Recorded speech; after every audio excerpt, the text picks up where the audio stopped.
Good morning mga boss. Pagkatapos mamatay ng aso ko kahapon, yung isa na si Uno, ay ito na naman ngayon ang problema ko ngayon mga boss. Yung isa kong aso na si 4D ay nangihina na, no. Pangalawang gabi na ngayon na hindi siya kumakain ng maayos. Tapos pinapainom ko siya ng gamot ay ayaw niyang tanggapin at sinusuka niya.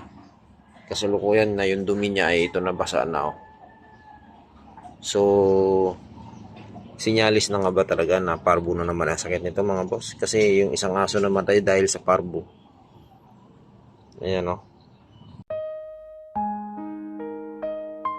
Yun bang napupuyat ka dahil sa pag-aalaga ng papi mo na may sakit? Dati, nakaka-stress mga busing, oh. Dahil yung pangalawang aso ko na si 4D ay masama na naman yung pakaramdam. Ayan, nagsusuka siya. Diba? Pangalawang gabi niya na itong ganito. Wala siyang ganang kumain. Yung isa wala na, iniwan na kami ni Uno.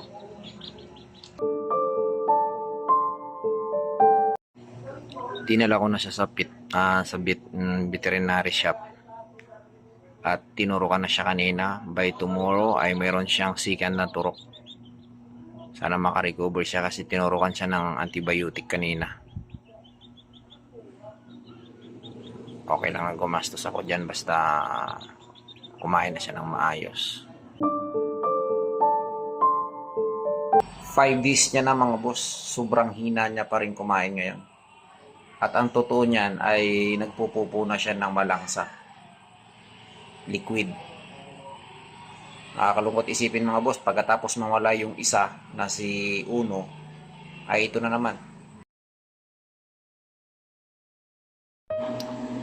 Pang-anim na araw niya na ito mga boss na wala pa rin siyang ganang kumain. Yung alaga kong papi, sobrang payat niya na, oh.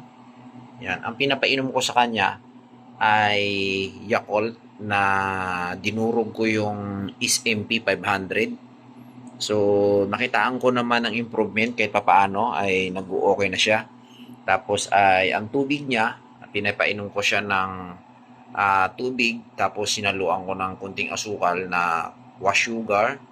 Tapos itong dextrose powder, nilalagyan ko rin siya para may support.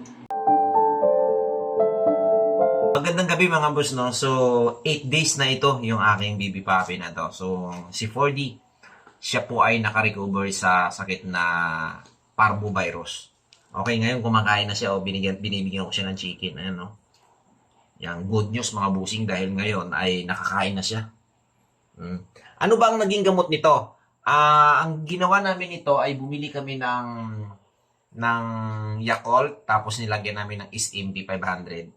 At binilan din namin siya ng ganito. Okay, ito yung binili namin. Pakita mo. Okay, ano ba yung pangalan niyan? Yan, babasahin nyo na lang mga busing. Ilalagay ko na lang sa description yung pangalan nito. Okay, dyan sa screen ilalagay ko na lang yung pangalan nitong vitamins na ito. Hindi siya vitamins, parang gamot siya, no? Anti-protozoal ang pangalan niya mga busing. Pag pinainom mo na siya nito ay every 3 hours, 3 ml. So, yan yung kanyang diyan siya naka-recover. Okay, parvovirus ang sakit ng aking aso. Alam nyo ba, hinang-hina na ito, 3 days o 4 days ay akala ko mawawala na siya. Pero, sawa ng Panginoon, no, na nakasurvive siya. Ayan, kumakain-kain na siya. Pero yung isang alaga namin na si Uno, ay hindi talaga namin na-survive siya. Nawala sa amin ng busing, nakakalungkot. Yun ay lalaki, ito yung babae. So sa mga gustong magtanong, mag-comment lang dyan sa baba at sasagutin natin isa-isa.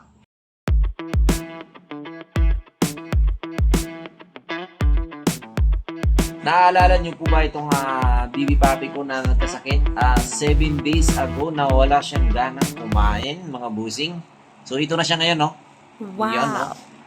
Maliksi na siya mga boss, kumakain-kain na yan, tapos nagdidila-dila na, umiinom na siya ng tubig. Di ba? Tapos nakikipagharutan na yan, nakikipaglaro na. Smile naman dyan, smile! Say hi! 4D! Party, say hi! Ayan na, oh, nakanganga na yung bunganga niya. Halhal na siya. Say hi! Say hi! Okay, survivor po siya ng parvovirus. Okay, siya po ay survivor. Nakarecover po siya. Ano nga ba ang gamot? Panorin nyo sa aking YouTube channel, Boss Dave. Search nyo po. Ano ba ang gamot sa parvovirus na ginawa kong remedy dito sa aking baby puppy na si 4D? Ay mapapanood nyo yan sa aking YouTube channel mga boss. Maraming salamat. Thank you for watching. Kaya napakabisa ng gamot ng mga busing. Kita nyo yung puppy ko ngayon. Kumakain na siya. Oh, di ba? Yan. Di ba? Kumakain na siya. Yung gamot na yon ay yung tinatawag na luya na dilaw. Tapos yung luya na ordinary.